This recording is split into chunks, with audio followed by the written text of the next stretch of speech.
Damon starts taking notice that Stefan is acting like he's very distracted or just plain doesn't care. I'm leaning more towards the just plain doesn't care part.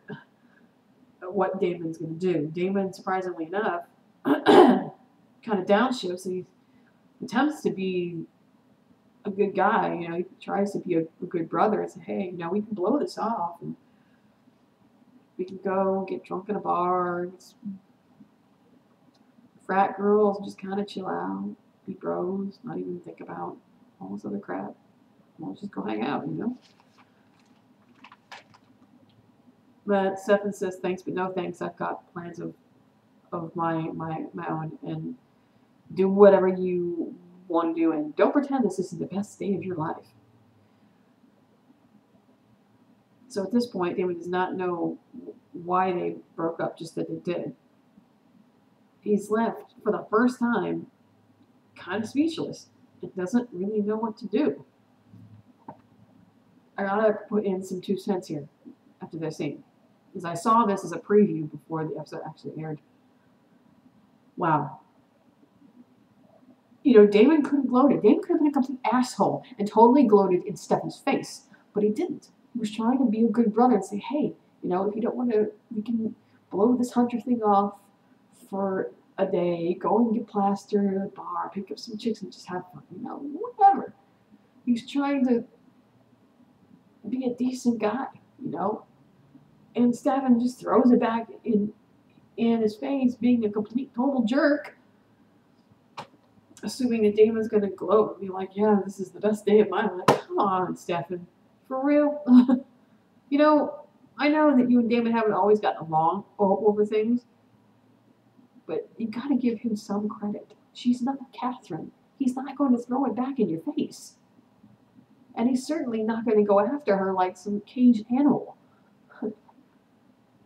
Give him some credit for, you know, caring about your feelings. You are his brother, and he does love you. He may not always show it. He definitely may not always agree with the way that you think, but he does care for you. Is it really necessary for you to be a fucking jerk? I get that you're upset, but don't take it out on him. Again, you were the one that decided it was best that you walk away. At Shea Lockwood, Caroline and Elaine are helping April pick out a dress for the pageant. She's stuck between a red one and a blue one. I will admit, the blue one was pretty. The design was much nicer. But that's neither here nor there. The subject of Damon comes up, and the breakup, and what starts off as a show of genuine friendly concern on Caroline's part quickly turns into a blatant display of bitchy hostility. Yeah. Caroline, I love you. I do. You've turned into an awesome character. But tonight, in this particular episode, you were the bitch from hell. You were definitely not a friend. No way. You really needed to shut your mouth. You're the one who kept saying, I'm gonna reserve personal opinion. I'm not gonna take sides. What? Really? Because you was taking a lot of sides, hon. A whole hell of a lot of sides. Caroline tries to convince her that whatever Elena feels for Damon will go away eventually because she and Stefan are so epic. Number 3. Oh my god, if I hear this again, I'm going to kill myself. Quick pause while I stick my finger down my throat to gag myself from the sheer absurdity. She then goes on to verbally castrate Damon to Elena, telling her that he's a self-obsessed, destructive jerk. Wow, those are the 3 words I would use to describe Stefan to a T. I've just got to stop here and say, Caroline, I love you, but where the hell did you get off? Seriously, where the fuck do you get off? I get that Damon treated you like crap in season 1. I get that. He used you, he abused you. I understand that. You probably still harbor some animosity. It's fine. But you have to remember, he was a different person then. He's not the person he used to be. But of course, Caroline and everyone else never gets to see what we or Elena sees. Damon's true self. We see that. Elena sees that because she's the one that's a part of those special moments, those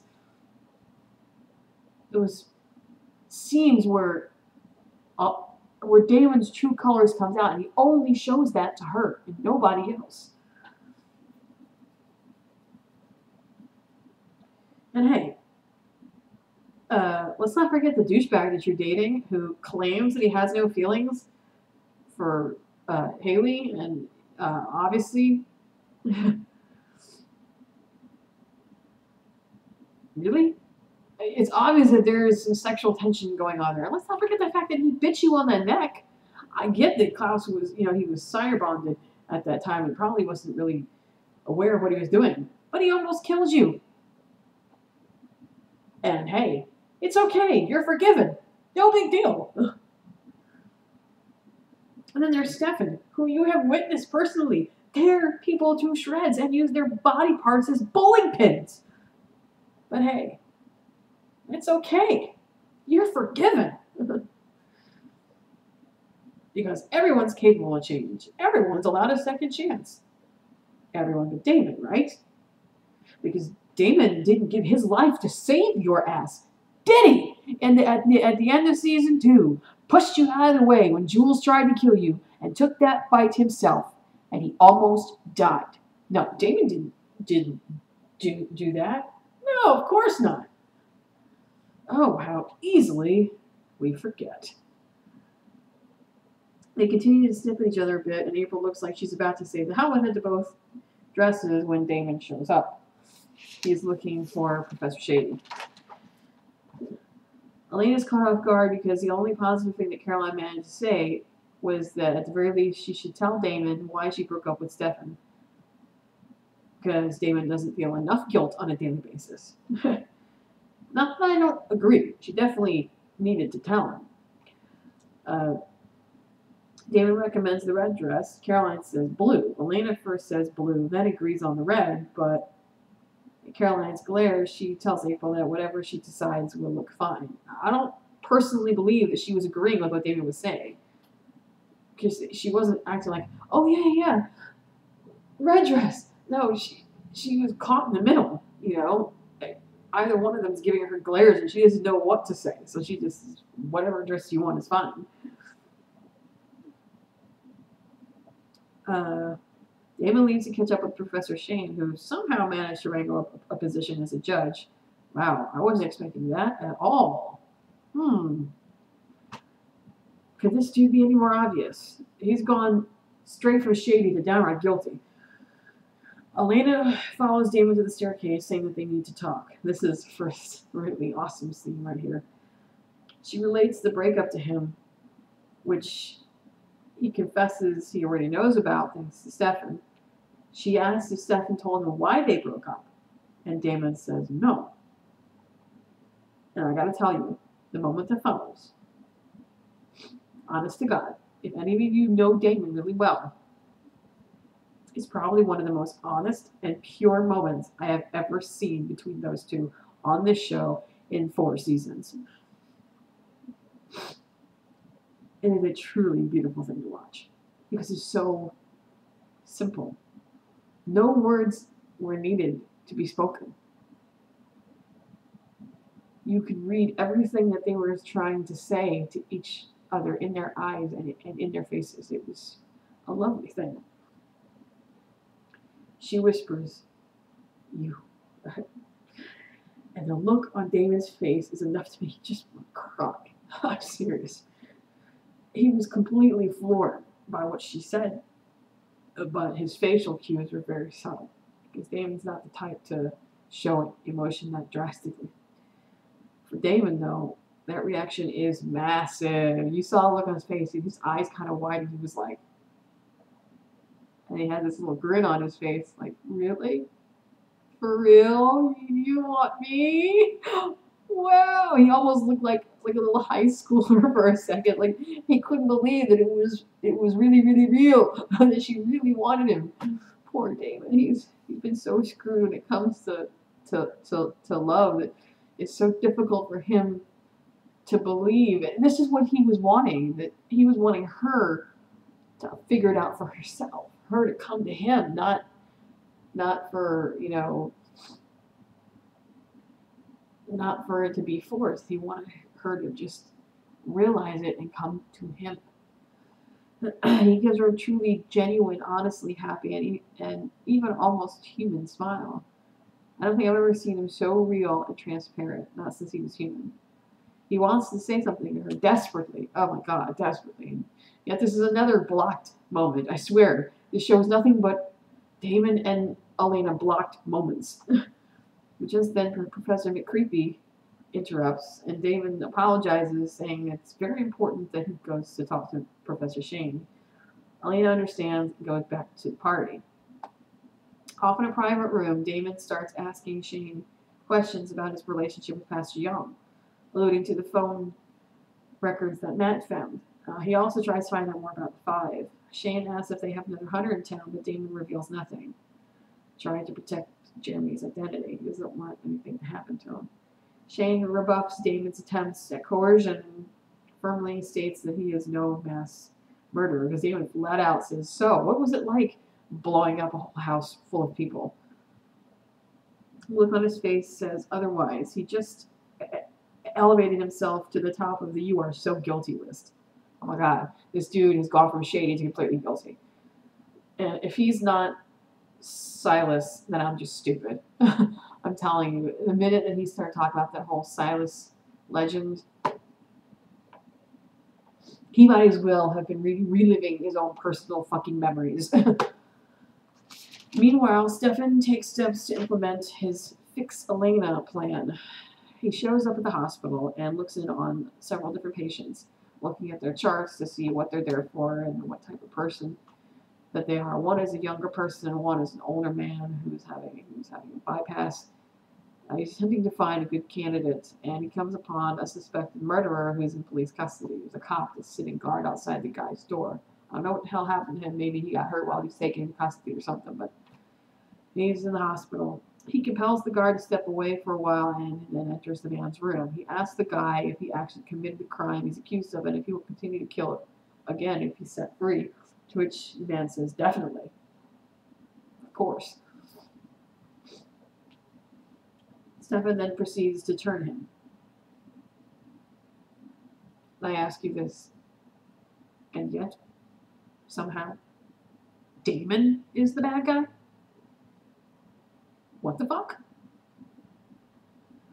What the fuck? I don't care if the guy was a mass murderer. I don't care if he was Jack the fucking Ripper. The fact is, he took this guy's choice away. Maybe the guy was sent to go to prison for the rest of his life. It doesn't really matter. The guy was still a human being.